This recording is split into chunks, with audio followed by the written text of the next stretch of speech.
السلام علیکم ورحمۃ اللہ۔ جی پیارے بھائی، آپ نے الیاس گمن صاحب کی ویڈیو بھیجی ہے شب برات کے حوالے سے، 15 شعبان کے حوالے سے۔ تو جو باتیں الیاس گمن صاحب نے بتائیں وہ میں شب برات کے حوالے سے خطبہ جمعہ میں، اور 15 شعبان رات کا قیام، دن کا روزہ، 15 شعبان اور زندگی اور موت کے فیصلے، اور اسی طرح دیگر جوابات کے اندر شب برات کے حوالے سے بیان کر چکا ہوں۔ گمن صاحب نے اس اپنے ویڈیو بیان میں شب برات کے حوالے سے کہا کہ رات کے قیام اور دن کا روزہ، اور پھر اس کے حوالے سے کچھ نکتے بیان کیے۔ 15 شعبان کی رات کی عبادت، قیام اور دن کا روزہ، کہا کہ یہ روزہ رکھنا اور نہ رکھنا بہتر یا غیر بہتر، اور کچھ نکتے بیان فرمائے۔ بہرحال عمومی طور پر یہی ہوا کہ 15 شعبان کی رات کا قیام ہے اور دن کا روزہ ہے۔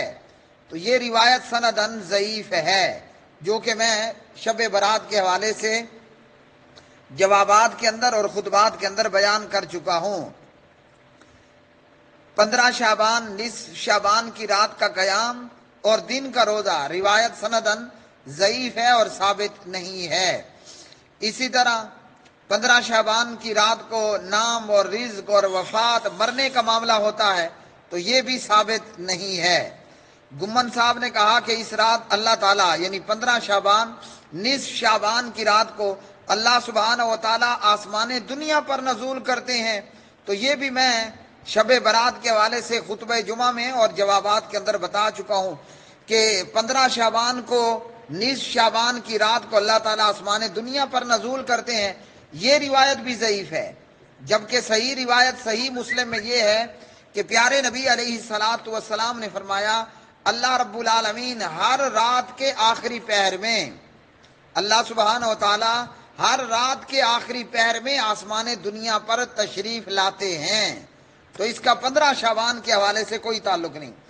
گمن صاحب نے کہا کہ بخشش کے حوالے سے، تو جی ہاں، 15 شعبان یعنی نصف شعبان کے حوالے سے یہ روایت اپنے متعدد طرق کی وجہ سے حسن درجے کو پہنچتی ہے، سلسلہ صحیحہ، کہ نصف شعبان کی رات کو اللہ سبحانہ و تعالی مشرک اور